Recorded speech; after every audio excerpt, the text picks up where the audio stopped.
kembali lagi dengan kita PhD Paling Halu dan Depreso. Tetap heboh dan menyala walaupun sudah lama lagi lemes ya. Lunglai. Ini hari puasa keberapa sih? 15. Kalian ingat ya? Soalnya tadi tanggal 1 jadi Aku gak pernah hitung. enggak. Ya udah Kalenderis banget. ya. Karena tapi hari tanggal 1. Oke teman-teman, walaupun kita capek dan lemah, tapi podcast kita harus tetap berjalan. Ya, Inspirasi itu harus tetap ditegakkan, disebarkan. Pahala semakin Amin. banyak, berkah. Kenapa aku jadi tausiah ya? Emang ada inspirasinya ya selama ini podcast kita ya? Mudah-mudahan Mudah-mudahan banyak. orang nggak menyesal mengklik linknya gitu kan. Iya. Kemarin kan di episode 1 kita udah bercerita tentang kenapa kita melaksanakan PhD. Mengambil. Iya, dan di episode kedua kita sudah membahas apakah IPK itu penting. Dan sekarang kita mau membahas awal transisi dari Indonesia ke Australia dan juga tantangan selama ini memulai PhD. Berarti di tahun pertama. Oke. Kita mulai dari siapa dulu nih? Cimehong? Iya, kalau aku tantangan waktu awal memulai PhD itu yang pertama karena udah hampir 10 tahun bekerja kan, jadi udah lama meninggalkan dunia akademik gitu. Terus pekerjaannya juga bukan sebagai pendidik atau peneliti yang emang sehari-harinya riset, jadi itu agak challenging ya waktu transisinya.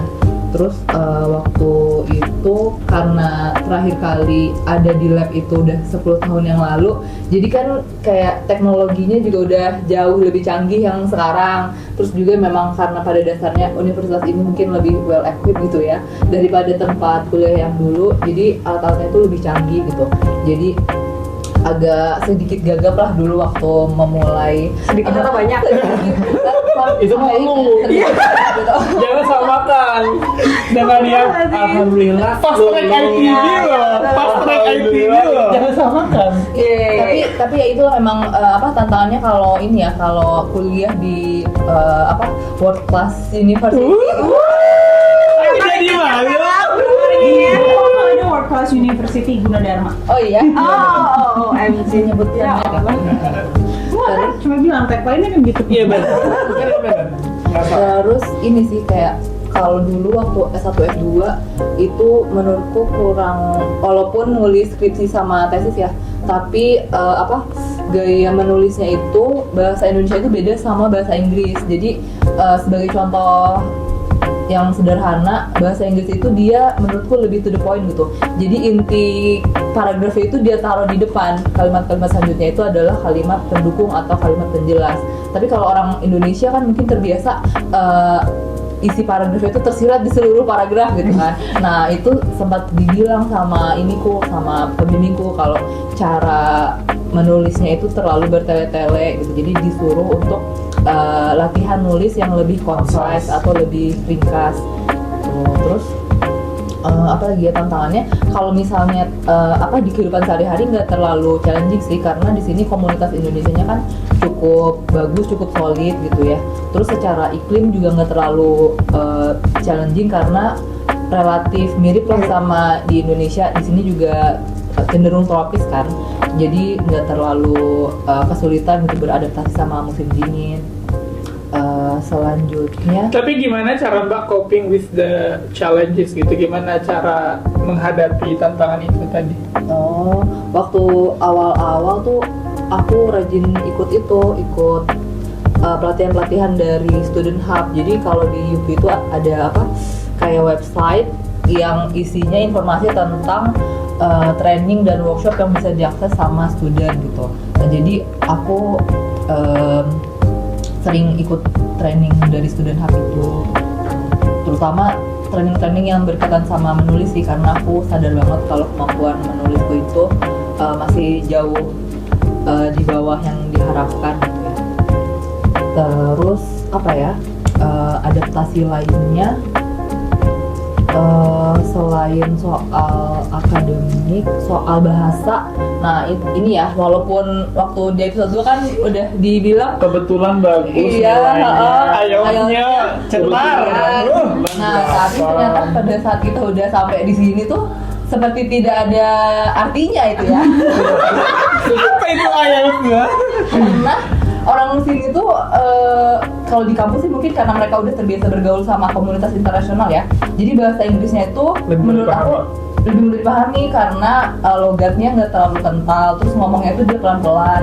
Nah tapi kalau kita ngomong sama ini warga warlock Akamsi. itu suka ada yang logat Aussie-nya itu kental, terus ngomongnya itu disingkat-singkat yang kita tuh nggak familiar. Apa sih arvo apa sih Iya. avocado, Barbie apa sih boneka Barbie, oh ternyata barbecue gitu. Terus ngomongnya tuh yang cepet, kayak rahangnya itu males Nggak bergerak dibuka, gitu. iya. Iya. Istilahnya tuh lazy Joe ya. Jadi susah dipahami sampai kayak harus minta diulang berapa kali gitu sampai merasa aduh aku minder ya ngomongnya, takutnya dikira ini orang ini kok Terbelakangan. kok bego ya bahasa Oh my god. ya itu sih kalau dari aku. Oke, selanjutnya berarti kita sudut-sudut aja kali ya biar adil. Wah, ini Yang nggak ada masalah juga. Suka-suka moderator. Ntar juga kebagian. Kalau aku, sebenarnya kalau misalnya secara akademis, ini banyak sekali tantangannya ya. Nggak usah diomong. Gini, Oh, banyak. nggak, ntar dulu akademik. Jadi kalau misalnya di AS itu, alhamdulillahnya itu kan kita ada apa ya istilahnya di training sebelum keberangkatan ya, kita nyebutnya pre-departure training. Waktu itu di Bali, dan di situ tuh kayak udah digodok gitu loh ya, apa-apa sih yang harus dipersiapkan kalau kita mau kuliah di luar negeri, maksudnya di Australia gitu kan ya, tentang budaya akademiknya, terus gimana ya tadi menulis dan lain sebagainya ya, menulis esai lebih tepatnya. Pun kalau PhD juga ada training lagi tambahan gitu ya, bagaimana menyiapkan pre-candidature, terus habis itu menulis publikasi dan presentasi itu tuh udah ada. Terus juga ada penyampaian tentang kultur Australia gitu tuh, ada mata pelajarannya sendiri. Jadi kalau untuk persiapan itu alhamdulillahnya kalau di AS tuh dibekelin gitu loh. Terus pun di sini itu biasanya kita emang udah terjadwal ya, berangkatnya itu kolektif, berangkat duluan bareng-bareng. Terus di sini tuh kayak dapat kelas 1 bulan namanya IAP. IAP itu singkatan dari apa sih? English Academic No, Preparation. international apa gitu ya nanti. Introductory Jadi, Academic Preparation. Ih, kok yang bukan AS malah paham sih? Iya lah, gua Iya. nggak terima. Terus Terus jadi di situ itu banyak sekali yang tadi Feby udah sebutin ya, kayak kalau misalnya dia di Student Hub, nah itu tuh kita nggak perlu daftar kurs apa-apa, itu udah kayak terjadwal gitu loh. Jadi di situ mungkin lebih smooth ya untuk ya kayak gitu. Cuman masalahnya ya tetap ya secara kehidupan pasti banyak banget tantangannya yang dihadapi gitu ya, culture shock gitu ya, apalagi aku yang udah berkeluarga kan harus terpisah sama anak gitu ya, sama anak dan suami gitu ya, yang ya semua harus dihadapin sendiri gitu ya. Terus habis gitu dengan kondisi LDR itu nggak gampang gitu ya, keinget momen perpisahan di bandara sama anak yang tadi itu kayak berat banget beneran. Terus Delta nangis. iya nangis, dia udah paham kalau misalnya waktu itu kan kayak dia nganterin ya dari Lombok sampai ke Jakarta gitu kan. Terus pas di Jakarta itu kan pas momen-momen kita mau berangkat tuh pokoknya rewel banget, di hotel tuh rewel banget. Terus habis gitu sepanjang di bandara itu dia nangis gitu kan, nangis. Pokoknya aku nangis, dia nangis, pokoknya nangis mulu di bandara tuh nangis. Terus lu bayangin deh momen pas perpisahan gue masuk ke pesawat gitu tuh kayak aduh kayak sedih banget lah, dan itu harus gue hadapin selama 6 bulan gitu kan, sampai akhirnya mereka bisa kesini. Apalagi waktu itu juga kayak Dewa sakit kayak gitu, aduh banyak lah. Sementara gue juga harus deal dengan kehidupan di sini gitu kan ya. Ya itu, terus ya alhamdulillahnya tapi kan ada teman-teman sepenanggungan gitu ya yang di sini juga jadi kita bisa menghadapi bareng-bareng. Pokoknya intinya cari teman. Pokoknya kita nggak bisa menghadapi ini semua itu sendiri gitu kan. Jangan menyendiri. Nanti kesurupan. Terus habis gitu kalau akademik banyak banget. Gak cuman banyak banget. Walaupun udah IAP-nya. Iya, walaupun udah ada IAP-nya dan ternyata kayak misalnya kan aku udah kayak penulisan proposal gini. Cuman ternyata beda banget. Jadi nggak tiap institusi tuh sama pola penulisan dan lain sebagainya ya. Apalagi aku yang pure science ya. Itu kayak apaan nih yang di IAP nggak kepake ya mohon maaf ya, tapi itulah realnya gitu ya. Kayak pokoknya ya Allah, apalagi tadi ya yang ya Allah akan kuhadapi semua dengan ya Allah. Terus yang Feby bilang itu kan dia di sini kan world class university ya, pastinya labnya itu juga world class laboratory gitu ya, yang mana alat-alatnya itu ya canggih-canggih ya. Lu bayangin gue even waktu S2 itu kayak di UI aja yang katanya kampus terbaik di Indonesia aja, itu tuh kayak masih ngangong-ngangong di sini tuh ya. Apalagi kalau berangkat yang dari gue kan 7 tahun ya dari lulus S2 terus habis gitu mengajar. Cuman kan mengajar itu kan beda banget ya, apalagi gue kan kampus swasta di Indonesia Tengah di daerah ya, yang mana alat-alatnya itu bahkan ya udah gue serahin ke mahasiswa, gue cuma monitor gitu ya kalau misalnya penelitian, dan itu pun gue nggak pegang alat yang canggih. Di sini itu harus pegang sendiri alat yang canggih, dan di sini tuh kayak super mandiri, kamu tuh harus bisa. Kalau dulu di Indonesia karena terbatas ya alatnya dijaga, itu tuh biasanya ya udah kita tinggal bayar teknisi yang ngelakuin, jadi kita tuh nggak tahu prosesnya, kita cuma analisis datanya dari mereka. Nah itu di sini kita tuh harus sendiri, harus tahu prinsip kerja alatnya, nggak cuma ngoperasiin alat. Ini kalau misalnya itu tuh harus prinsip kerjanya itu seperti ini. Terus kayak gue tuh ya dasar emak-emak ya, jadi kalau alat tuh kan banyak dan serangkaian itu harus dikerjakan. Gue kalau misalnya ngerjain alat A gitu ya, terus habis gitu pindah ke alat Z, itu gue lupa lagi yang di alat A. Jadi semua itu harus gue catat detail. Jadi kayak terus kata temen gue, ngapain sih kamu catat detail gitu-gitu? Terus ya kan otakku nggak sama ya sama otakmu gitu kan. Dia orang tirai bambu ya, yang belum berkeluarga dan masih muda dan lulusan sini juga gitu S2-nya, yang dia tuh udah luas banget gitu ya. Nah sementara gue tuh kalau di training ya, untungnya kalau misalnya gue mau pegang alat satu itu semua harus di training, walaupun lu udah pernah pegang alat sebelumnya, karena kan kita berurusan dengan alat yang nggak 1 juta 2 juta ya, tapi $1 juta. $1 juta ya, kayak miliaran emang bener ya. Kayak gue di ini tau nggak, tutup karet itu harganya 8 juta, kan mau nangis ya beneran. Jadi kan ada merek alat itu namanya Agilent ya, yang kayak tutup karet pentil gitu tuh aja udah kayak mahal banget. Jadi kalau misalnya jangan sampai salah ya, pokoknya kita harus hati-hati banget. Terus sampai gue catet semuanya, udah kayak gitu. Kalau misalnya udah lama nggak pakai, terus pakai lagi gitu, Ini yang mana? lupa semuanya, forgot everything gitu kan. Bener. Terus kayak sampai kan aku minta training lagi ya, aku boleh nggak di training lagi? Terus ya udah, karena dia udah ngerasa pernah training aku, terus jadi dia pada ya udah kamu lakuin sendiri, aku lihat. Aku lupa dong dari awal pemrosesannya. Terus dia kaget, Alfi kamu lupa semuanya? Iya. Terus dia kayak, Alfi kamu harus banyak belajar. Iya tahu, tapi kayak diajarin. Iya, kayak hal-hal yang kayak gitu tuh. Makanya sejak dari itu tuh gue catet pokoknya sedetail mungkin, kayak nyimpen foldernya kayak gimana tuh gue catat, karena biar kita tuh nggak ketergantungan sama orang lain, karena orang lain di sini kan pada mandiri ya, punya kesibukannya masing-masing gitu. Pun kita mandiri aja, kalau kerjaan kita nggak beres, kita tuh salah kayak, lu kok nggak konsultasi ke yang lain? Lah, gue konsultasi aja nanti dibilang bodoh kayak gitu-gitu kan. Jadi tuh itu banyak banget sih kayak, aduh, pokoknya tahun pertama itu tahun terberat. Pokoknya apa gitu, Yakin. salah.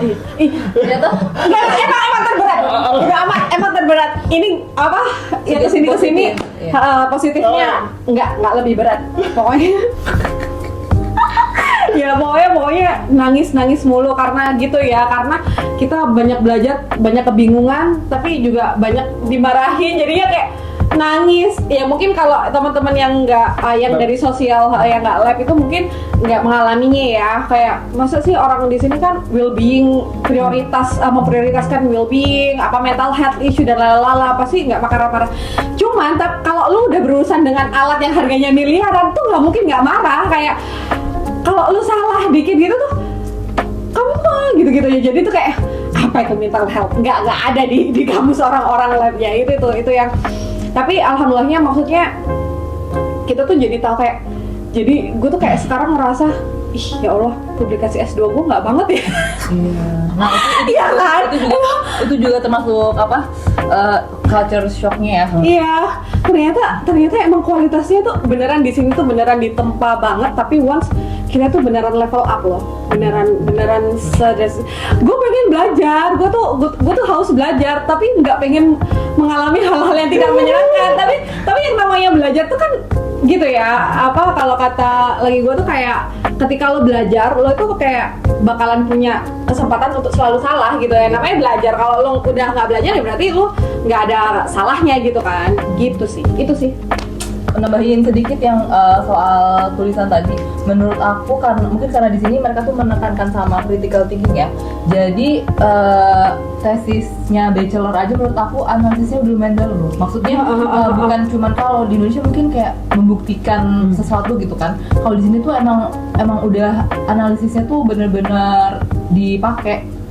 Terus ini sih Nggak cuma nyajiin data ya. Iya, Jadi nggak cuman pengaruh ini itu, tapi kenapa tuh kayak pengaruhnya itu bisa sampai kayak gitu, sampai mekanismenya itu harus diteliti. makanya itu yang bachelor honors di sini tuh bisa langsung PhD karena waktu dia lagi ngerjain honorsnya itu dia kayak udah dikasih dasar-dasar metodologi penelitian gitu-gitu yang bisa jadi bekal dia buat menjadi independent researcher in training di program PhD. Dan di sini kan kalau mau honors itu selektif banget gitu, harus benar pintar gitu. Kalau nggak pintar nggak bisa. Minimalnya gitu kan. Nggak bisa fast track. Sudah? Mbak Hanum, bagaimana? Apakah masih lapar? Kan ini yang paling senior nih. Bukan soal apa. Tapi iya, karena gue Sampai udah lupa ya. Juli 2022. Iya, gue dari tadi lagi mencari-cari gue ngapain ya waktu baru datang. Jelas waktu itu border baru dibuka, belum banyak orang Indonesia ya ada pasti ya yang terkurung dengan COVID waktu itu pasti udah ada kan di sini. Tapi ya karena border baru dibuka, jadi kalau sekarang tuh kan kalau dilihat banyak ya paguyuban orang Indonesia, formal non formal tuh banyak di mana-mana. Di UQ aja kita bisa temuin orang Indonesia banyak banget. Pada saat gue datang itu kampus tuh sepi, kegiatan tuh banyakan hybrid atau bahkan online. Jadi lonely-nya tuh kerasa banget. Terus di hari pertama gue masuk office gue tercinta itu yang kadang-kadang gue kangenin itu ya. Tapi lo tau nggak, di hari pertama, which is gue datang dengan muka orang Indonesia yang dengan membawa kultur orang Indonesia yang gue mau kenalan sama semua orang dong, kan gue penghuni baru, so I have to introduce myself dong ke mereka. Terus gue lagi mau kenalan, terus gue lagi bilang hai gitu kan ke salah satu teman di ruangan gue, terus dia bilang gini, gue nggak ngomong sama lo, diem. Gue digituin beneran. Orang lain. Enggak, jadi kayak dia tuh baru datang, terus entah apa yang terjadi dengan mejanya, terus dia kayak ini mana, terus temennya jawab, gue nggak tahu, gue nggak ganggu barang lo gitu lah ya kira-kira. Terus karena udah diem, jadi gue merasa oh ya udah gue bisa masuk nih di sini, terus gue memperkenalkan diri lah ke mereka. Terus dia gitu, dia responnya adalah gue nggak ngomong sama lo, gitu, gue digituin. Terus gue kayak Jambak nggak? Oh sorry. Akhirnya udah kan, gue kayak oh yaudah gitu ya. Terus ya udah gue balik, gue duduk ke meja gue. Terus temennya yang ditanya-tanya nama dia itu tadi nyamperin gue, terus bilang anak baru ya gitu. Yaudah kita kenalan. Tapi gue akhirnya tidak kenal sama si orang itu. Cuma ya akhirnya gue tahu lah dia siapa. Dia mungkin juga jadi tahu gue siapa gitu ya. Tapi karena pengalaman yang kayak gitu, akhirnya gue kayak mungkin orang di sini segitu individualisnya kali ya. Jadi gue nggak perlu mengintroduce diri gue ke siapa-siapa kali ya gitu. Jadi langsung stereotip gitu ya. Jadi kayak gitu. Jadi gue kayak Generalisir. iya gue takut ya, kayak itu kan suatu pengalaman yang gak enak. Gue nggak nangis, saya udah bagus tuh kayak beneran di Apalagi anak baru ya. itu beneran baru seminggu datang.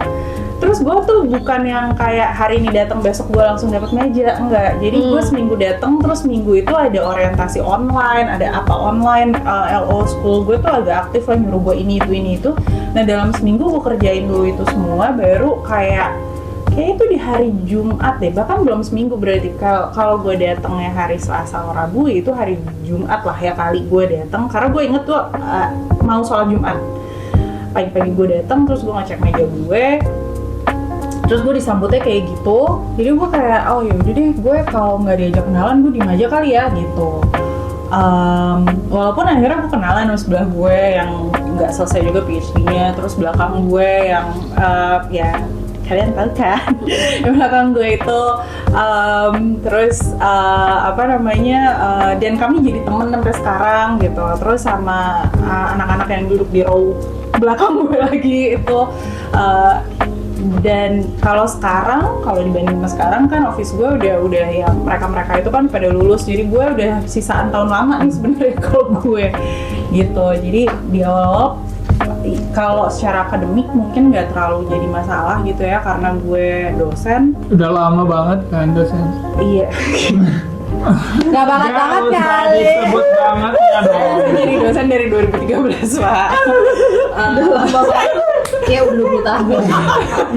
Nggak, waktu udah berangkat lama kesini banget. berarti udah 9 tahun jadi dosen. Nah itu juga lama itu. Udah profesor Udah itu. banget. Nggak banget. Bangun itu gimana takarannya? 20 tahun. Udah mau pas Tahun. habis harapan pensiun. Itu lama banget. Jadi dan karena sebagai dosen terus gue dengan target-target pribadi gue itu ya, maksudnya biar aman jadi dosen Indonesia, jadi gue selalu merasa ya tiap tahun gue harus punya riset, gue harus punya tulisan.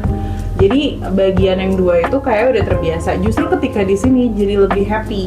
Secara akademik jadi lebih happy karena nggak punya kerjaan lain kan. No administration. No administration Ya, things just itu gue cuma ngerjain riset gue. Emang gue kesini dengan niatan gue pengen ngerasain jadi pure peneliti itu kayak apa sih, dan ternyata gue happy. Jadi gue nggak tahu nanti kalau gue balik nih terus gue megang kelas lagi, gue nggak tahu kayak padahal gue dulu juga happy ngajar gitu, tapi ya itu kayak di sini ditawarin tutor, gue kayak boleh nggak gue beneran pengen ngerasain yang jadi peneliti aja tuh kayak apa gitu. Tapi secara non akademik ya itu satu hambatan pertama itu, dan sampai dia lulus juga gue kayak sama dia tuh kayak ya udah secukupnya aja gitu.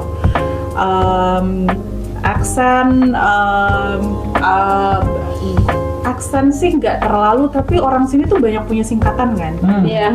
Yang gue kadang-kadang apa sih? Yang kadang tuh arti sebenarnya jauh dari Iya. Iya, gitu. Bilangin gitu. Jadi, temen yang duduk di belakang gue itulah yang karena kami masuk tuh cuma beda satu RQ, jadi research quarter, dia RQ 2, gue RQ 3, jadi kita kayak senasib sepenanggungan kan. Jadi kadang-kadang ikut workshop tuh bareng, ikut apa bareng, dan dia tuh suka, lo ngerti nggak dia ngomong apa gitu? Enggak. Jadi dia yang nerjemahin ini loh. Tapi setelah setahun ya gue lama-lama biasa juga, dan ya udah involve aja dalam obrolan-obrolan di kantor itu gitu. Cuma kadang-kadang gue sampai sekarang, walaupun ini di tahun ketiga, masih agak-agak bingung dengan anak-anak di sini adalah lo perhatiin deh habitnya mereka. Mereka datang jam 9, jam 10, terus mereka ngopi. Jam 11, nanti jam 12 mereka makan siang, nanti ngobrolnya jam 1, setengah 2 baru balik, jam 3 mereka pulang. Apa mereka kerja di situ? Nah, sementara gue datang dari jam 10 sampai jam 5 sore, kadang-kadang sampai malam. Kok keren kerjaan gue gak kelar, tapi kok mereka bisa ngopi, hahihi. Terus gue pikir kan ngobrol di luar, enggak. Begitu sampai di ruangan masih ngobrol juga. Jadi gue kayak lo datang ke kampus tuh sebenarnya buat bersosialisasi ya sebenarnya gitu, which is kadang-kadang ganggu sih. Dan tadi ya karena di sini tuh ada honors langsung bisa PhD, kebanyakan di tempat gue nggak tahu tempat kalian, tapi di ruangan gue itu Saya kenal. jarang banget orang Indonesia tuh satu.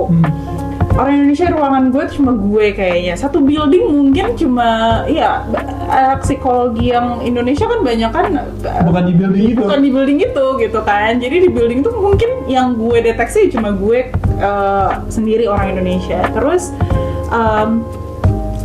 gue harus deal dengan orang-orang yang banyak kan lokal di situ kan, local students.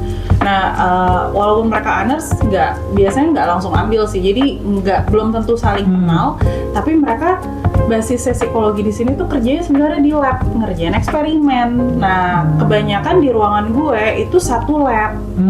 Jadi bahasa mereka kan sama gitu kan. Terus mereka mungkin nggak ketemu di ruangan, ketemu di labnya, karena mereka jadi ada ruang lab sendiri, ada ruang buat kerja sendiri gitu kan. Jadi kadang-kadang gue ngerasa susah untuk involve karena merasa outsider sih gue, karena mereka iya itu satu lab gitu kan.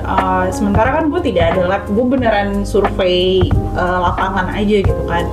Jadi ya itu satu kendala sih. Cuma lama-lama gue pikir kayak emang kita perlu nyablak aja sih. Jadi kalau di ruangan misalnya mereka ngobrol apa, gue kadang-kadang kalau gue lagi pusing gue ikut aja obrolan. Nah, tadi mereka honors langsung ke PhD. Jadi usia mereka kan usia 23, 24, 25, quarter life crisis kan. You know, itu cewek yang waktu itu ngebentak gue bilang gue gak ngomong sama lo, itu bisa tiap hari dalam seminggu cerita soal krisisnya dia, bahwa gue nanti lulus gimana, gue gak punya kerjaan, gue gak punya pasangan, terus gue nanti gimana bisa hidup mandiri, sekarang gue masih di-provide orang tua gue dan lain sebagainya. Tiap hari. Like orang yang duduk belakang gue, temen gue yang baik itu sampai bilang gini, kayak lo mesti stop deh cerita kayak gitu, karena kita udah bosen dengernya.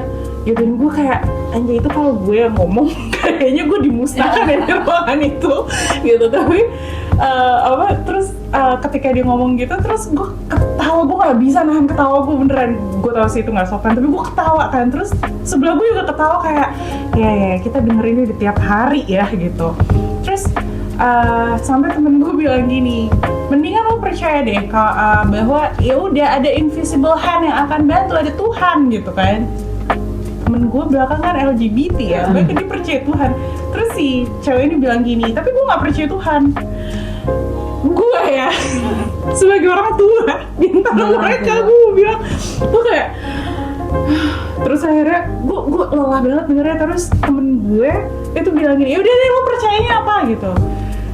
Ya mungkin ada semesta, ya udah anggap aja semesta akan bekerja buat lo, berhenti ya abis ini nggak usah ngomong itu lagi. Gue kayak, dan itu bukan tatap muka, jadi dia cerita sama temennya di row-nya dia, dan temen gue ini di row gue, kedengeran satu ruangan, sampai temen gue kayak udah nggak tahan deh. Itu nggak sopan banget sih kalau gitu.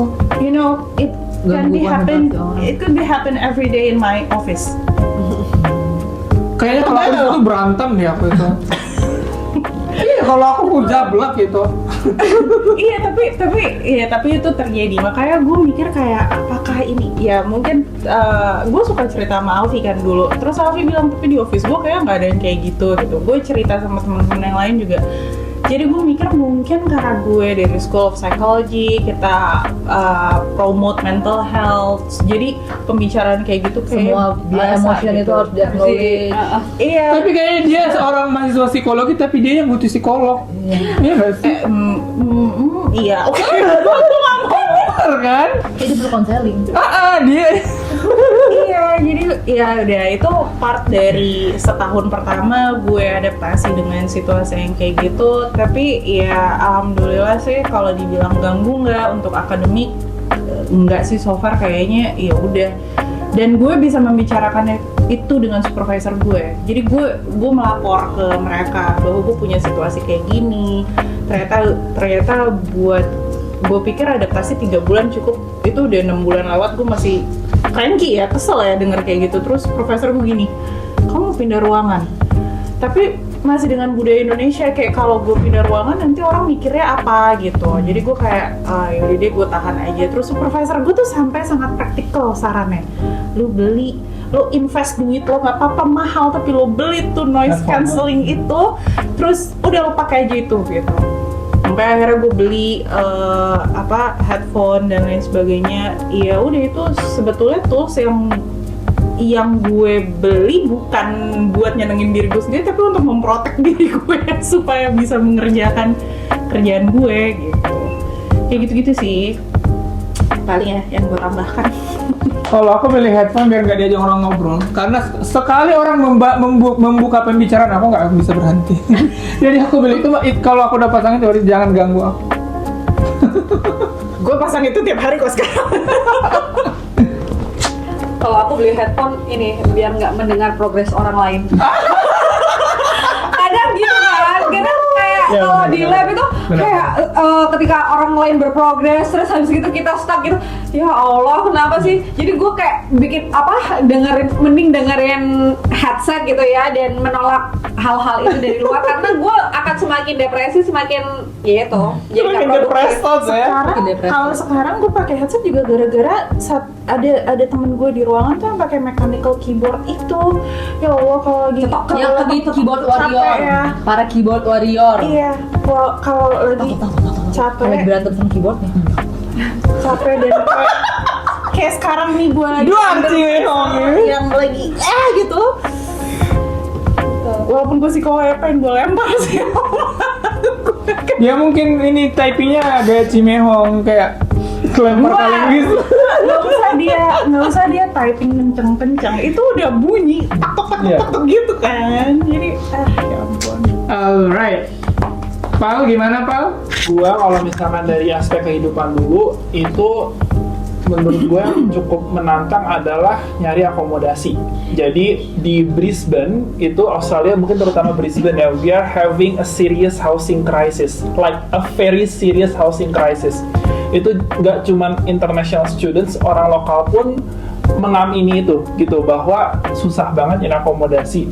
Dan itu ya gue alami waktu itu. Gue pertama dapat temporary accommodation di orang Indo 12 hari, habis itu gue harus pindah. Dan untuk proses bisa dapat yang second accommodation ini, which is another temporary one juga, itu gue kayaknya di minggu kedua gue nyampe tuh gue seminggu 3 kali lah at least gue keliling untuk inspection gitu.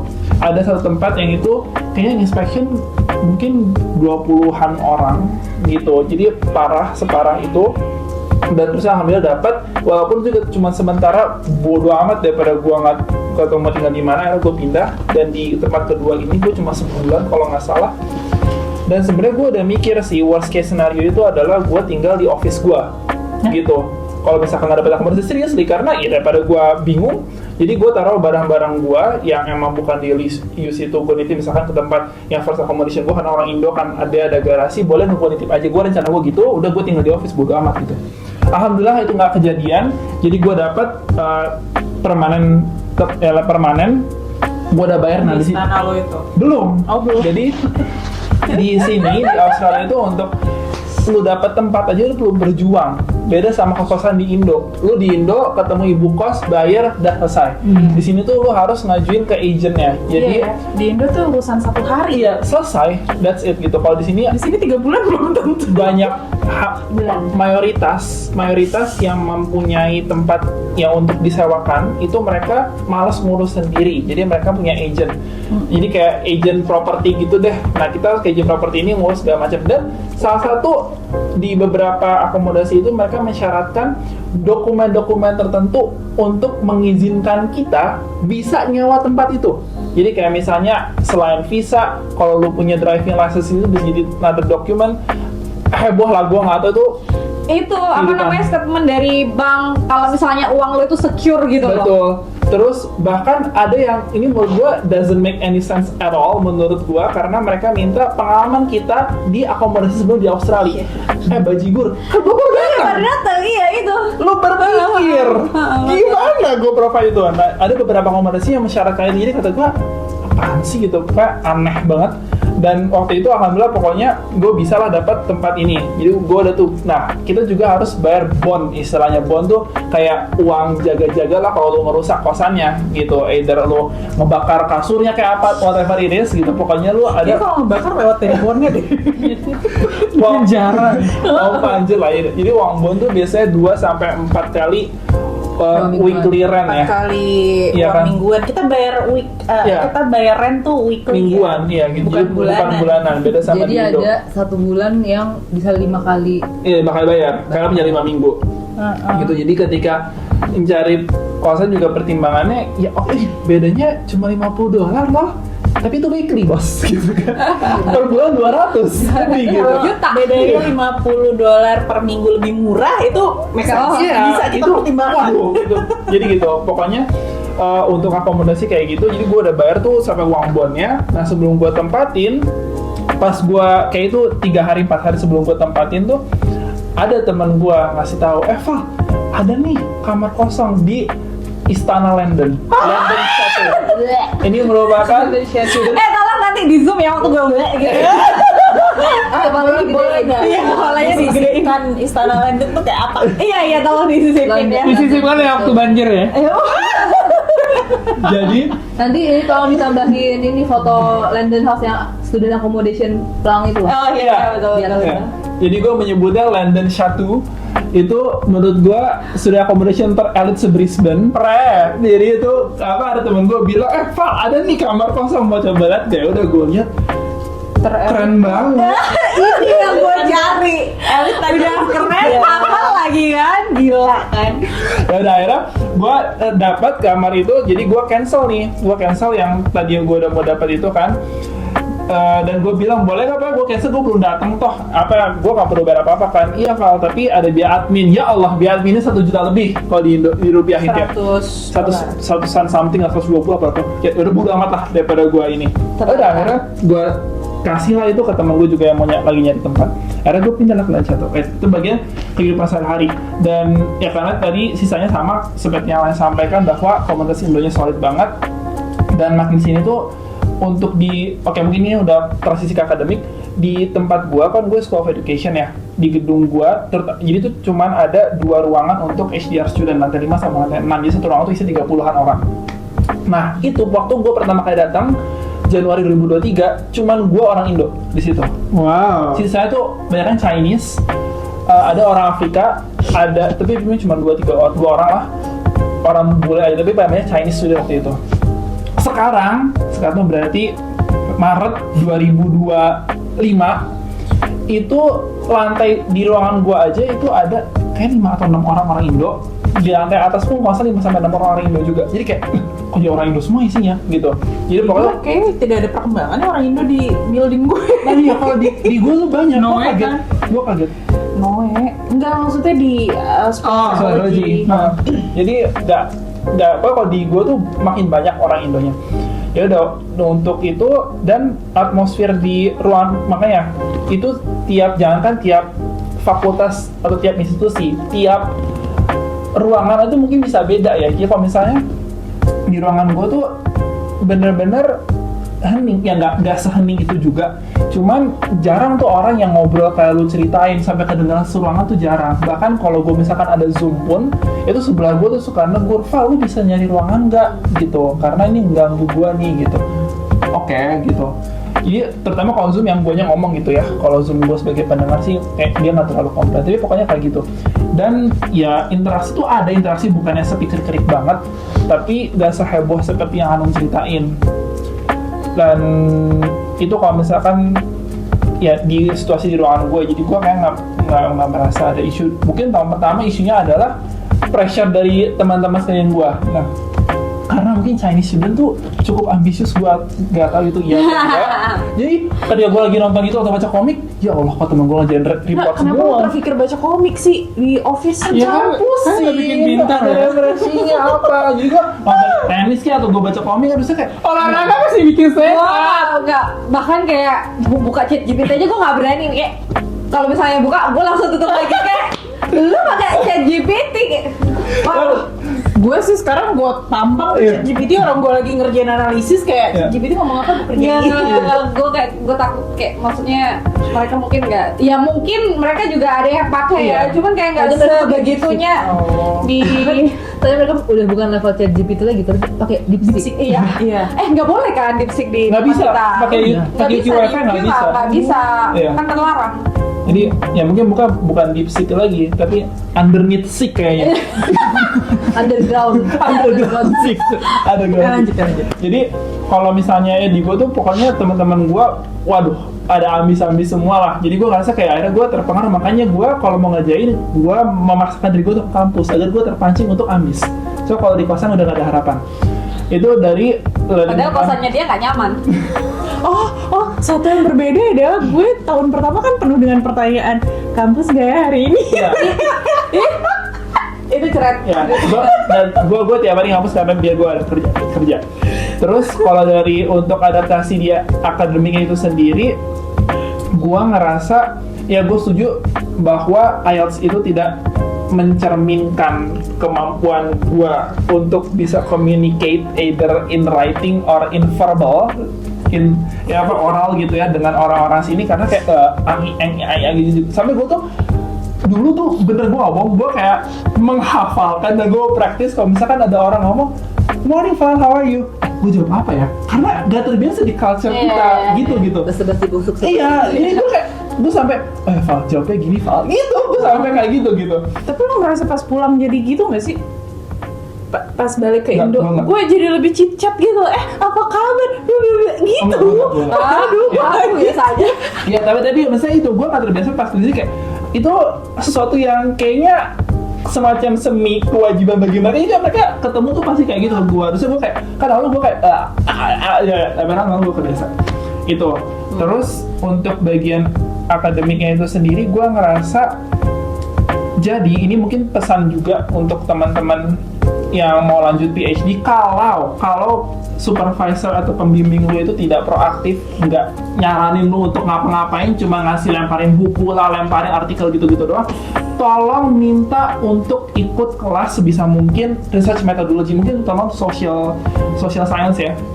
Karena temen gua yang di sekarang dia baru nyampe ngambil PhD di LIS itu emang di semester pertama dia ikut kelas research method, dan ketika sekarang gue di tahun ketiga, ya akhir tahun kedua lah sampai tahun ketiga itu gue ngerasa bahwa si Ancol di nyampe gue bilang, iya, mestinya gue ngambil itu gitu, mestinya gue SKSD aja ke pengajar. Kan?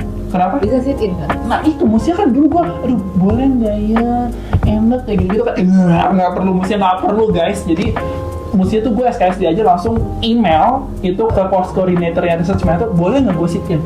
Pasti boleh. Iya. Gue yakin lah mereka kayak nggak ada isu juga gitu. Jadi dan berbeda juga sama Hanung, kalau misalkan di kasus gue, hubungan gue dengan supervisor tuh tidak sepersonal itu, jadi bener-bener tidak seluas itu. Makanya tadi selama gue dengar cerita Hanung, ya Allah kenapa gue ke situ sih? Makin sirik gue. Kenapa Anda murtad? Iya, gue makin menyesali keputusan gue murtad ke pendidikan. Jadi pokoknya ya gue nggak sepersonal itu. Jadi ya itu loh, kalau gue ada pusing apa segala macam, ya gue cerita ke temen-temen gue atau udah gue mikir sendiri gitu.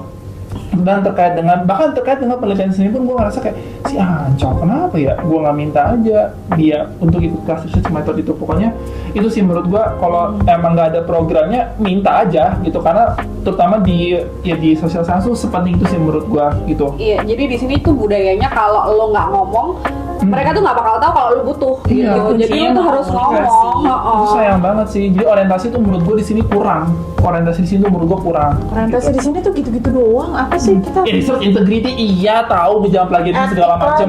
Iya. Apalagi gitu kan. Udah kayak gitu. Itu untuk bagian adjustment di bagian si research method itu menurut gue perlu untuk itu. Dan untuk bagian writing, benar writing skill gue terutama hancur lah. Dari IELTS gue pun yang rendah itu. Dan Emang rating IELTS lo berapa? 6,5 pas banget minimum. Minimum Aku berapa ya? gue pun minimum paling pernah. Gue 6,5 gitu. Jadi emang Lo berapa ya? Lo jangan tanya gitu. gitu kan. Terusnya berbeda dengan Ci sebelah sini kalau rajin mencari course, gua enggak. Cuma gue sekali kayak yang 2 bulan gitu intensif, tapi ya it's really helpful. Tapi tetap aja pas gue pakai ini gue lupa lagi. Pokoknya ya udahlah, itu challenging banget Kalau sih. satu adalah orang yang paling males ikut workshop. Kayak dia mau kualitatif nih kan, gue ajakin, ayo kita belajar thematic analysis. Lo aja ntar lo ajarin gue gitu. Nah, dan ternyata gue tidak menyelesaikan keputusan itu soalnya kayak gue nggak pakai juga gitu. Iya sih. Jadi ya pokoknya intinya ya emang kita perlu tahu apa yang perlu kita butuhin sih gitu. Dan tadi ya kalau misalkan kita punya mentor itu bagus banget sih gitu. Kalau misalkan ya lu mau SKSD yang di jurusan lu ada senior nih orang Indo apa, ngobrol aja gitu agar tahu apa sih yang mungkin seharusnya lu lakukan gitu agar lu nggak menyesal kayak gue. Itu untuk academic adjustment dan personal life. Iya sih mungkin itu. Dan juga tadi gue kepikiran sebenarnya kan kalau di AAS itu udah ada apa tadi saya IAP Whatever lah itu. itulah. Introductory Nah, sebelum itu apa yang- PDT PDT Pacar Training itu kan di PDP ada sih persiapan keberangkatan menurut gua jauh nggak salah, menurut gua belum efektif. Belum Emang boleh kita menilai? Iya makanya kan saran Menurut kan. saya yang RTP sih nggak punya ya persiapan keberangkatan apapun itu. Iya, jadi kalau menurut gua kayaknya tuh menarik kalau misalkan PDP itu kerjasama dengan kelurahan masing-masing, perlu dibayar deh gitu orang kelurahan untuk ngisi materi persiapan masing-masing negara gitu. Agree. Iya, karena jadi misalkan untuk Atau yang bahkan masing-masing universitas. bahkan itu Kan beda-beda kan? iya, masing-masing negara ada satu masing kampus, jadi udah Semua tuh ada slotnya. duitnya. Kan dana abadi banyak. Ya kan, dan mereka juga bayarin para pembicara itu yang menurut gua relevansi terhadap apa yang kita lalui sebagai mahasiswa di negara itu tuh jauh dari efektif ya gitu. Ya kalau udah kayak gitu tuh, karena setiap bukan setiap negara ya, bahkan ya setiap wilayah di satu negara itu tuh ada kelurahannya gitu kan. Kalau dioptimalkan akan lebih baik menurut gua. Iya. Untuk menjembatani ya Dan orang-orang. manfaatkan anak-anak PhD tahun pertama yang senang bicara. Betul. Yang kayak kita di udah. Iya, udah mual-mual. Dia tetep. Oh dia kan masih tahun. Oh, dia masih baru. Ya, masih Dia bungsu. Kayak aku sampai kapanpun mau lupa kan selalu bergetar kalau Dia emang bawaan akhir loh ya. sama di grup jadi kan kita itu punya grup dulu keberangkatan ke Australia yang corona itu aku sampai nawarin gini, kalau mau nanti aku bikin deh webinar RTP, aku undang teman-teman aku bikin gitu. Itu aku mau rencana kayak gitu ya sama Hanu ya waktu Kalau itu. dari tahun pertama dia ada Udah bikin grup, tapi nggak jadi. grupnya jadi ya apa aja boleh kan? aku masih dalam misi menebarkan kebaikan. Iya. itu dari gua. Oke, udah mau buka, nanti dilanjut. Kamu belum? Kan siap buka. Oh iya. Siap Oh iya, kita mau tarawih. buka dulu ya guys. Udah jam 6. Kita tarawih di sini ya? Iya. Iya. Saya tarawih nanti. Langsung Selamat malam teman-teman. Oke. Tadi masih sore. Ini kita udah malam. Kita udah selesai buka bersama. Udah selesai sholat semua. Mukanya udah fresh. Baru kena air wudhu ya. Masya Allah. Skincare. Masya Skincare yang Masya Allah tabarakallah ya. Ci. Cimehong. Tadi kan semuanya udah bercerita tentang pengalaman tantangan di tahun pertama dan juga cara teman-teman semua dalam menghadapi tantangan tersebut. Sekarang tiba lagi Ranko. Tiba-tiba Soleh. Kamu masih ada adaptasi kan 2 tahun lo langsung. Iya. Gimana sih? Iya. Percuma Atau POV dia waktu S2 ya kan? Oh. Karena kan ini kan pertanyaan Tetap tiga aja, semua. tetap PhD, aja. PhD. PhD tetap aja. Nah konteksnya kan itu Tadi ya. kan ada kejadian itu. Oh iya. Itu tidak dimasukkan di Oh sini. iya. Takut ya. Terlalu. Untuk Terlalu jelas. dikonsumsi. Terlalu jelas. Ada Kejadian banyak kejadian yang tidak diungkap. Iya. Ini yang YPPA, yang penting-penting aja. Lumayan. Nah, jadi konteksnya adalah aku kan S2 di UQ, jadi kayak standar, aku udah belajar gimana sesuai standar UQ, ekspektasi UQ. Tapi itu kan masih tahap master ya. Iya. Nah itu kalau menurut teman-teman kan karena aku S2 di UQ mungkin aku lebih mudah aja. Enggak juga. Padahal ini di grup yang sama kan kamu? Karena emang standar master sama PhD itu beda. Oh, gitu. Iyalah. Beda coy. Mungkin kalau yang master by philosophy yang Tetap aja malah pasti beda standarnya. Iya sih, cuman Cuma kalau yang filosofi lebih Iya, lebih karena udah riset ya kan. di next Bedanya level gimana? gitu. Bedanya gimana? Jadi kalau master itu tuh kayak aku selalu dapat komen itu yang bagus-bagus, kayak segala puji-pujian yang membuat kupingku tuh mengambang Besar gitu. kepala ya. Nggak sampai besar kepala, Ini kalau tapi dikasih efek kepalanya besar. Iya. itu kayak aku juga membacakan kalau aku kan harus laporan kan ke beasiswa S2 aku yang beasiswa tersebut. Terus siswa yang sama sama sebelahmu. Iya. Karena udah disebut tadi. Ngapain lagi? Sosok pakai di ini lagi. Ini itu membacanya itu senyum karena komennya selalu bagus ini segala macam itu waktu S2 kayak merasa inilah pede dengan pada tahap tersebut gitu. Tapi setelah S3 itu kayak mulai lagi nih standar yang baru gitu, dan itu udah mulai lagi di komen ini harus belajar. Jadi yang aku bisa ambil adalah kalau kita misalnya memulai ke tahap yang baru itu kita mulai lagi dari nol. Kayak Sama dari nol ya Pak. dimulai dari nol. Kayak slogannya. Mini. Iya. Tapi Kamu suka mancing kan? Slogannya kedua mini. tapi itu even advisor aku itu dia juga bilang ke semua orang selalu itu kayak kan mostly student aku nih yang memang fresh kan, yang nggak pernah kerja gitu, kayak bukan seperti kalian yang udah punya pengalaman gitu. Nah si advisor aku itu selalu bilang Sebenarnya belum. Ah udah. at least dia udah pernah ngerasain duit hasil sendiri, aku belum.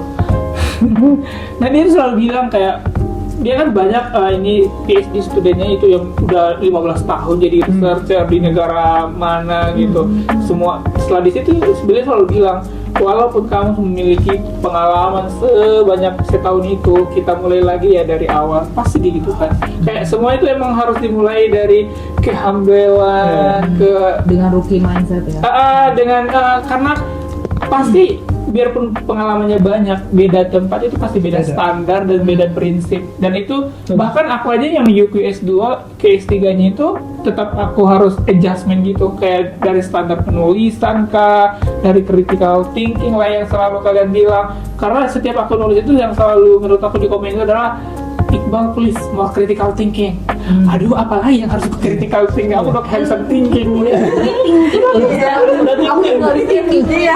Tapi somehow aku percaya itu yang aku suka di UQ adalah organically, itu secara organik itu kita dibudidayakan seperti itu. Jadi Budidayakan.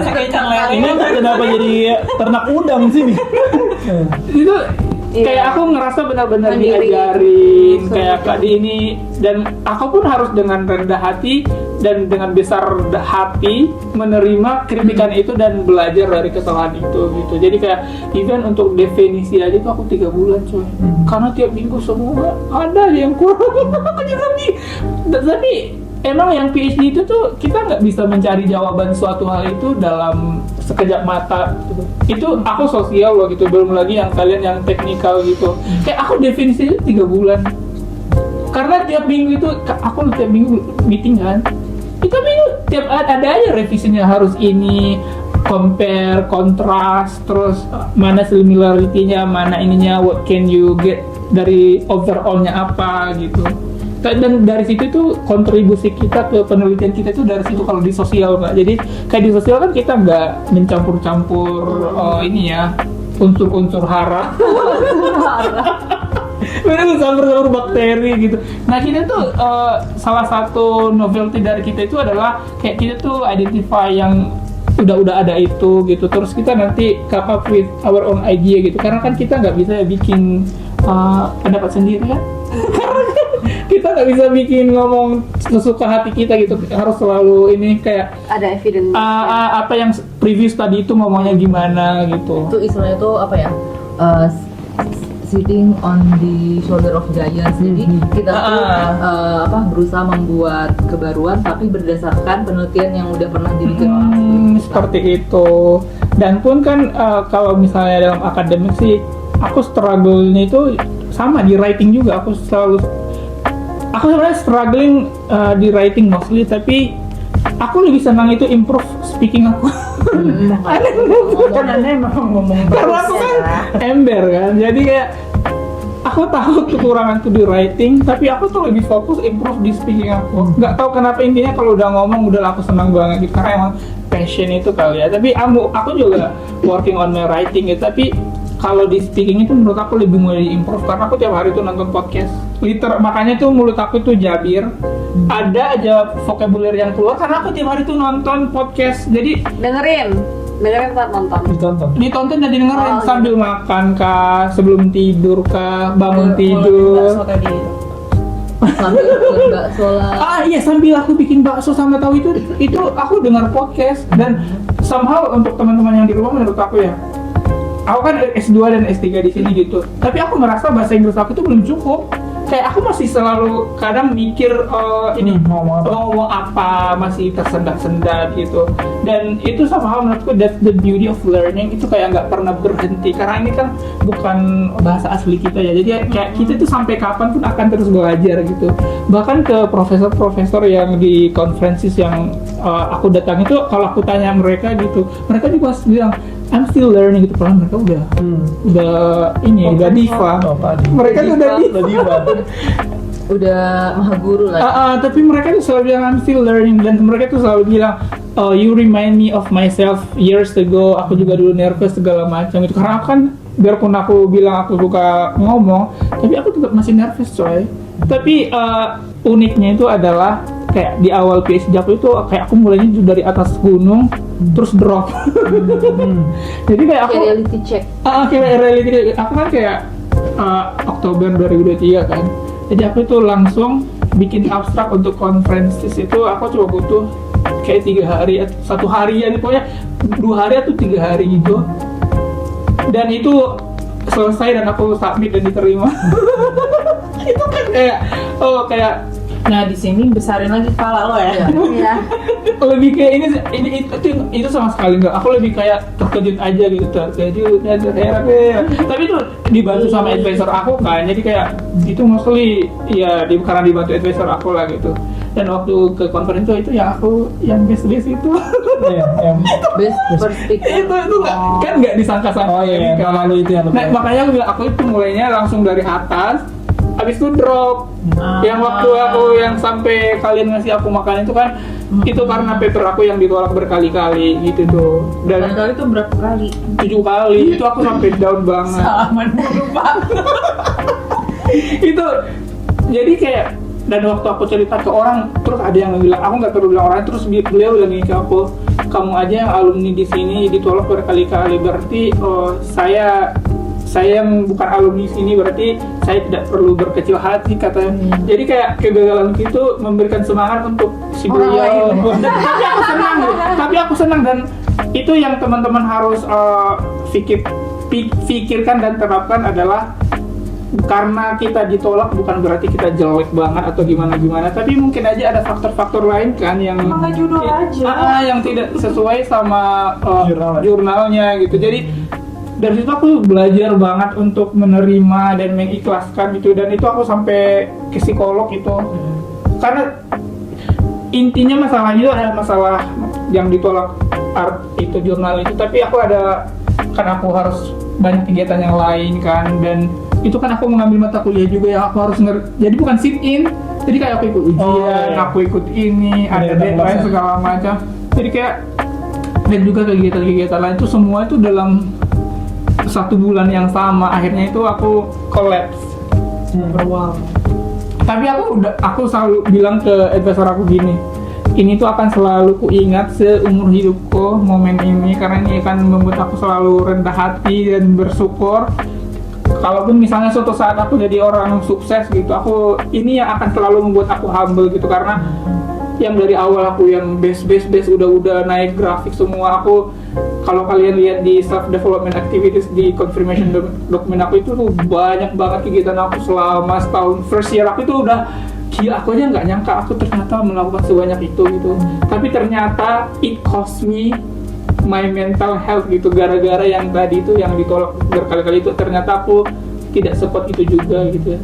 Dan di situ aku ngerasa penting sekali untuk mengakui kekurangan kita. Itu bukan suatu kelemahan menurut aku ya, lebih ke ini, kita tahu posisi kita sekarang di mana, dan dengan kita tahu itu adalah kita ini membuat strategi gimana caranya moving forward ke depannya gitu. Jadi walaupun waktu itu aku udah nangis segala macam, tapi menurut aku Itu yang akan selalu membuat aku reality check. Kalau misalnya suatu saat aku sombong, aku akan selalu ingat kembali ke situ lagi gitu. Tapi kayaknya masih sering sombong deh. Nah, itu masalahnya. Pernah sombong, emang akunya Iya, aja iya, yang Emang kepribadian. emang akunya yang ngomongnya tinggi, tapi Iya, bukan sombong. bercanda ya. Itu bukan sombong. Bentar, nadanya tinggi atau ngomongnya Nadanya yang tinggi. Kalau ngomongnya, aku nggak pernah menyombongkan diri. Orang yang sombong nggak pernah ngaku dirinya sombong masalahnya. Nah, nanti dengerin ya. Selain lo flashback ke kehidupan lo yang itu, lo juga harus dengerin ini setiap kali lo merasa Lo harus sombong. puter lagi episode 1 dan episode 2. Emang pedes banget ya. Tapi teman-teman yang kenal aku itu, emang aku dari dulu ngomongnya gitu, itu bukan sombong. Emang aku emang ngomongnya seperti itu standarnya. Ceplos ya. Ceplas aku nggak bisa kayak beliau ini yang alhamdulillah, aku nggak bisa kayak gitu. Kalau kayak dia mah pedes juga. Ya kan selalu gitu. Alhamdulillah ternyata memenuhi. Aku mah nggak gitu. Tapi penting banget loh untuk percaya diri itu menurut Iya, aku iya, ya. iya, emang. Bukan kepedean ya, tapi percaya iya. diri itu penting banget. Nah itu juga yang awal-awal itu struggle di aku karena kan kayak kita tuh di Indonesia tuh punya budaya sungkan, ya kan. Exactly. Terus kayak takut, nanti kalau salah gimana, apa gimana. Padahal kalau di sini tuh kayak kita tuh harus pede gitu loh. Karena apa? Maksudnya mereka tuh nggak menganggap lu dari mana, lu siapa. Itu kita tuh mempunyai kesempatan yang sama untuk bicara. Iya, gitu. benar, Jadi benar, kayak benar. daripada kita malu-malu, sungkan-sungkan, yaudah. Kayak sekarang itu mencoba untuk lebih pede, lebih aku loh. Walaupun kayak gini ya, kita merasa ya Allah aku tuh di sini nggak pinter dari Indonesia kayak gitu-gitu. Tapi kan once lu udah diterima di sini as a PhD, lu tuh punya kesempatan yang sama dan lu harus pede untuk mengungkapkan apapun itu gitu. Nah itu yang aku terapkan, Mbak. Cuma kan kalau orang lain mungkin mikirnya itu sombong, tapi aku enggak, aku mah pede-pede aja. Tapi aku ya satu hal yang nggak pernah aku terapkan, aku nggak mau merasa rendah diri. Aku nggak pernah jumpa dengan siapapun. Kalau orang merasa terintimidasi dengan aku nggak peduli ya. Itu kan bukan salahku. Ya, benar. Aku nggak akan pernah menurunkan standarku untuk orang lain.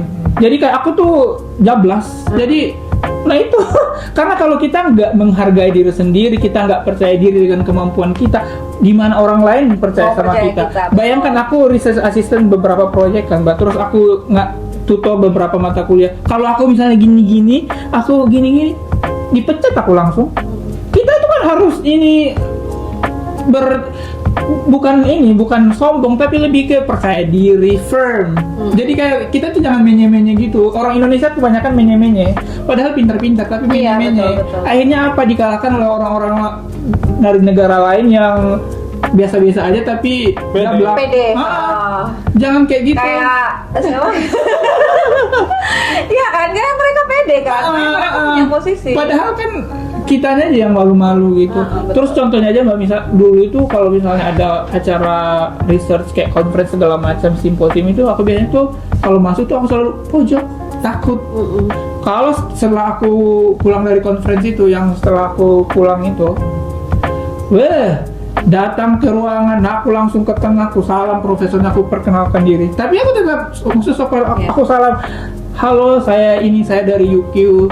Oh, dengan nama UQ kan keren sih, Australia coy. Maksudnya kita itu harus Salah punya satu, kebanggaan ya. itu, tapi bukan sombong ya. Jadi kayak, dan aku pun bukan datang sok-sok pintar, bukan. Aku bilang saya mahasiswa PhD, saya masih baru. Aku mengakui kalau aku baru, dan aku berani memperkenalkan diri ke profesor yang hebat-hebat itu. Itu menurut aku salah satu bentuk percaya diri, kita berani ngomong, rather dan yang aku sebelumnya selalu di pojok. Intinya secure ya dengan diri kita. I'm very secure, dan aku juga tahu kelemahan aku di mana. Aku tahu aku itu nggak punya pengalaman. Let's say kayak kita kan, aku the least orang berpengalaman. Aku tahu itu, tapi aku nggak merasa insecure dengan itu karena aku tahu memang pengalamannya belum ada. Tapi aku tetap pede-pede aja kan. dan itu menurut aku yang harus dipunya semua orang. Kita tahu level kita di mana, dan kita tetap percaya diri karena apa? Ini perjalanan orang beda-beda kan. Ini udah berapa belas tahun dosen, udah berapa belas tahun jadi ini cici-cici jualan ini, udah berapa tahun. Sedangkan aku 0 tahun gitu. Tapi aku nggak merasa insecure karena aku pede aja dengan diriku yang sekarang, dan aku tahu I'm working on my best self gitu. Kayak aku setiap melihat orang lain yang di atas aku itu, aku merasa terinspirasi gitu Mbak. Jadi aku nggak pernah ngerasa kayak misalnya Mbak Alfi lebih tinggi dari aku, nggak pernah ngerasa gitu. Aku selalu mikir, oh Mbak Alfi gini ya, udah menemukan Karena ini udah dia udah lebih bekerja duluan. keras. Aku juga kalau aku bekerja keras, aku akan live greenhouse gas emissions kan, tentang research aku. Aku juga kayak ngerasa, let's say contoh Mantasa dia yang ikut 3MT itu sangat menginspirasi bagi aku ya, biarpun dia bawang putih. Dengan keinginan sendiri ya. Dengan itu menurut aku, itu makanya kita semangat loh gitu. Aku nggak sampai kegeten demi melihat dia tampil itu, karena menurut aku setiap orang yang satu langkah di depan aku itu adalah inspirasi. Jadi no competition itu udah nggak relevan. Kayak misalnya Mbak Hanum publish ini segala macam, itu menurut aku suatu inspirasi bagi aku. Tapi ada loh orang yang merasa bersaing, dan aku bisa merasakan aura-aura negatif itu. Oh my god, lindungilah aku. Lindungilah aku. Dan itu nggak healthy teman-teman. Jadi kalau misalnya orang lain itu sukses, kita tuh harus ikut senang, kita itu harus, tapi jangan munafik gitulah, maksudnya jangan. Tapi misalnya ya, kita ada rasa apa ya, insecure gitu. Misalnya dengan kok yang ini udah sementara aku belum, itu tuh wajar. Gue pernah curhat kan ya ke Hanum gitu ya, kok gue kayak gini ya, harusnya gue nggak ngerasa gini. Tapi kata Hanum kan, ya itu normal asal lo nggak jahat. Nah, Maksudnya itu, gitu iya. ya. Iya, maksudnya ya nggak apa-apa merasakan itu as a human gitu ya. Tapi ya gitu, jangan ya itu jadikan itu tuh sebagai pemicu diri lo aja, bukan. Dan asalkan jangan sampai ke level competition. Kalau Iya. competition itu kan kayak hidup kita tuh nggak bisa tidur hanya karena orang lebih baik dari itu, kan kita aneh ya. Iya, Gue waktu gue baru di tahun pertama baru ketemu sama supervisor, kayak pertemuan kedua deh. Main supervisor gue itu bilangnya adalah kamu sama PhD lain itu nggak akan pernah apple to apple. Iya. Jadi jangan pernah sepanjang PhD ini, jangan pernah comparing yourself with others. Lihat aja gimana sih mereka kerja, kamu bisa nggak mengcopy itu buat, karena konteks penelitian kamu beda, yang kamu kerjain beda, situasinya beda, Jelasnya beda. iya, Background misalnya beda. satu supervisor nih ya, tapi kan cara kerjanya beda, banyak banget perbedaan sehingga nggak bisa tuh jadi apple to apple. Ya lihat aja cara dia kerja gimana, apa yang baik bisa lo ambil, kalau nggak ya udah, tapi jalan sendiri. Dan itu yang gue pegang sampai sekarang sih. Jadi gue beneran kayak kacamata kuda aja gitu, kayak nggak usah lihat kanan kiri karena pusing. Benar. Apalagi kan kayak aku kan ya nggak punya pengalaman. Kalau aku membandingkan diriku sama yang udah berpengalaman, aku yang ini tinggal tulang. ini berarti nggak ada comparing sama Nggak ada. Karena aku emang sepede itu Mbak, aku aja heran kenapa aku bisa sepede itu. Apalagi yang conference yang tahun ini kan kedua aku, udah datang dengan udah menari ya lu. Bergaul ya, orang tahu aku. aku tuh lebih kayak ini kayak udah pede aja. Tapi walaupun aku ini tetap nervous, tapi pede banget gitu dibandingkan yang tahun lalu. Dan insya Allah kalau tahun depan aku dibawa lagi, insya Allah semoga ada rezeki, itu akan lebih jahut lagi. Akan lebih cetar. dia akan goyang dangdut sih. Iya, betul. Ini yang itu yang Dewi Persik. Apaan? Oh, ya. Aku pikir mau kayak Nasar yang keluar dari nanas. Aku nggak lihat ya itu ya. Algoritma kita beda ya. Tapi kalian ngerasa ini kan udah pernah ke international conference kan, semua at least kayak acara yang international researcher lah gitu. Kalau kita malu-malu, kita nggak diajak ngomong coy. Iya, betul. Karena kita bukan bintang di situ. Kita yang harus duluan ngomong ke orang gitu. Siapa kita kok mereka harus ngomong sama kita duluan? Iya, betul. Kalau kita masih takut-takut bahasa segala macam, biar akhirnya vokabulernya hilang. Makanya harus berani duluan ngomong. Ya, itu yang aku lakukan. Apalagi yang kemarin itu, kan itu di hotel tuh aku udah datang dengan koperku itu. Tidak. Langsung aku salam, aku perkenalan diri. Kayak waktu itu ada dosen dari Cina gitu. Terus kita ngobrol. Ada dari profesor dari universitas lain di Australia. Terus dia bilang, aku masih ingat kamu dari tahun lalu gitu. Karena apa? Aku berani ngomong. Kayak lebih kayak ini sih Mbak, lebih memperluas networking aja. Jadi itu Kembali bukan ke konteks. SKSD. Apa? Bukan SKSD ya. Bukan SD, bukan. Karena emang literally kita ini Iya. kita tahu diri kalau kita masih early researcher dan kita butuh bimbingan dari orang yang lebih gitu. Jadi kalau tantangannya tadi kan aku lebih ke writing itu sih, tapi caranya ini lebih more practice gitu. Dan aku yang tadi nonton podcast tiap hari. Dan Final words. masing-masing. Kalau untuk tahun pertama ya, menurut gue, ya itu fasenya orang adaptasi aja gitu kan, baca situasi, baca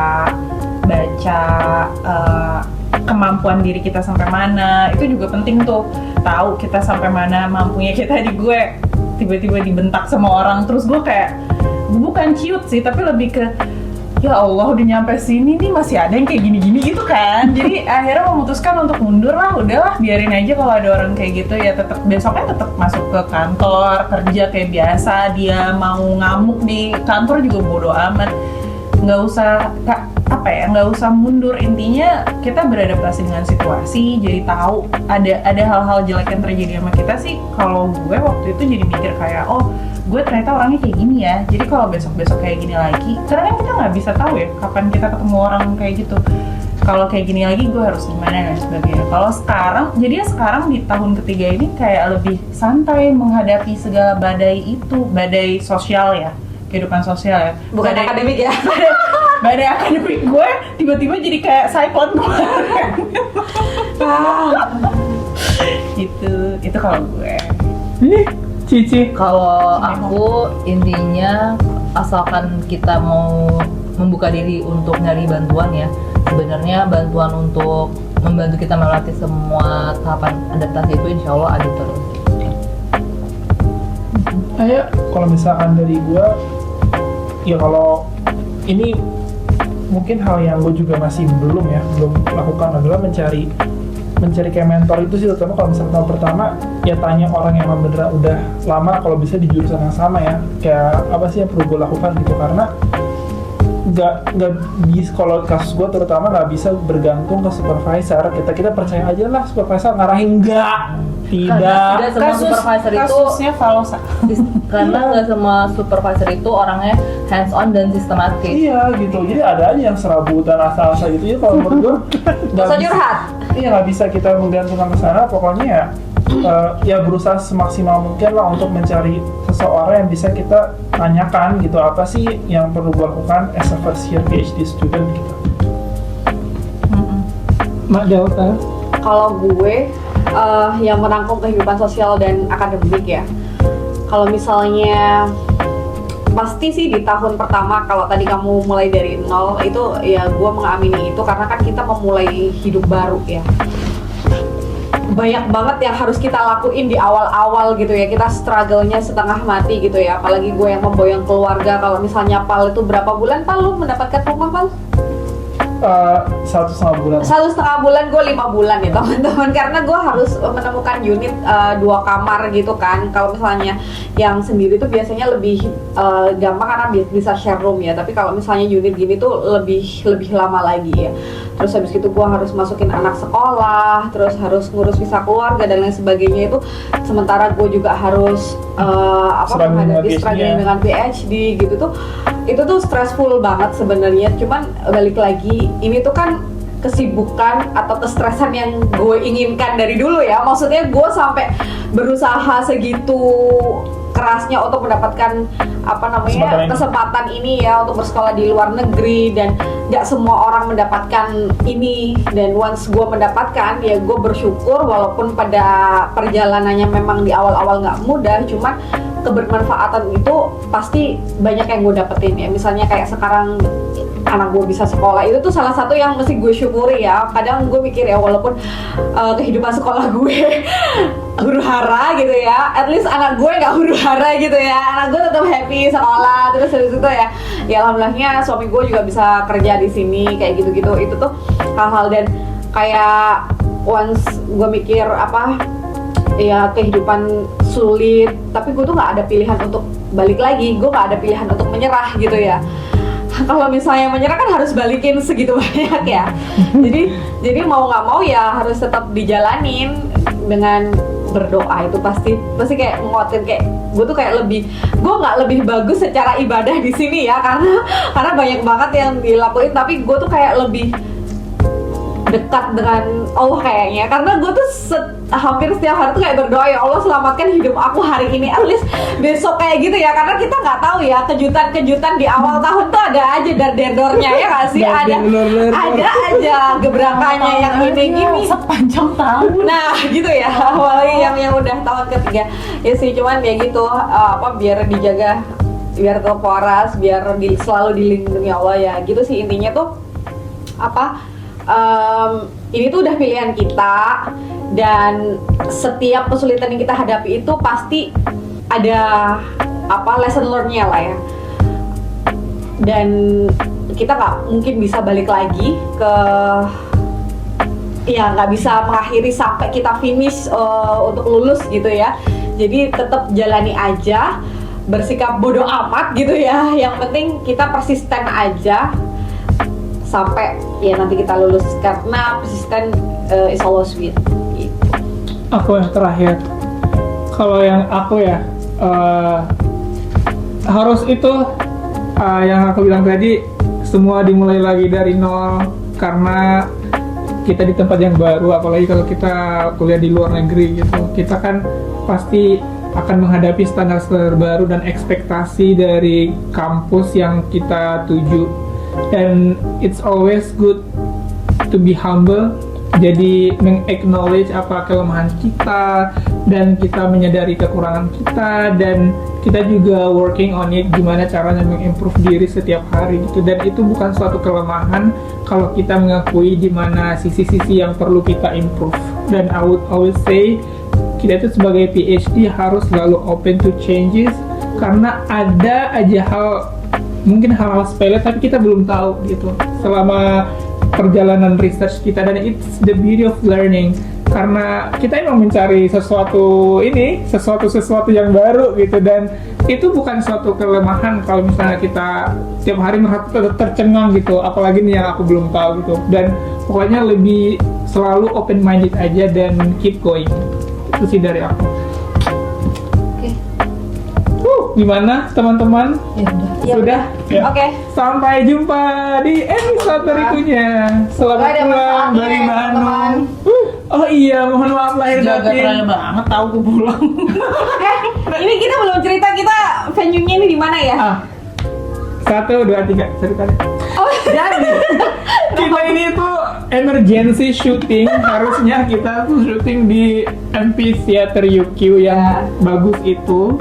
Tapi cuman karena tiap orang punya kesibukannya masing-masing ya, terus kayak nggak bisa dikumpulin di satu waktu gitu ya. Kalaupun dikumpulin di satu waktu ya harus waktunya yang menyesuaikan, bukan kita yang menyesuaikan. Jadinya ya udahlah, kita buka di rumah saya, maksudnya di apartemen saya, sambil buka bersama secara mendadak tanpa ada plan sama sekali. iya gitu.